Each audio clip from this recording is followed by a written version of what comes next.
There's also a 3-game late slate going on in the NHL tonight, and oftentimes when we're talking about teams that are involved in these games, Max Pacioretty stands out.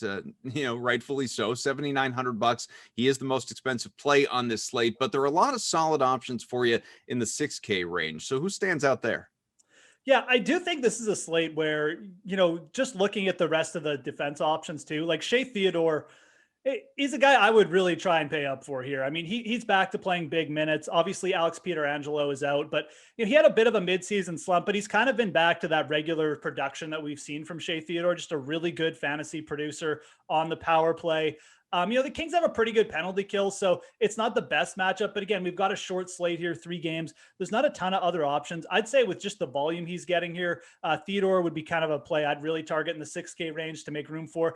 The forward, though, I'd really like to get exposure to is Kirill Kaprizov, averaging 3.5 shots on goal per game over his last 10 starts, going up against the Sharks, who are bottom 5 in terms of shots allowed. Kaprizov's just like a really genuinely creative offensive player, obviously dominated in the KHL last year. The Wild have brought him over. He's kind of just, seemed in there effortlessly. And he's had some monster games. He had 46 DK fantasy points about a couple weeks ago. So Kaprizov at 62, going up against the Sharks, who are just great opponents for your forwards. That's a guy I'd be targeting there.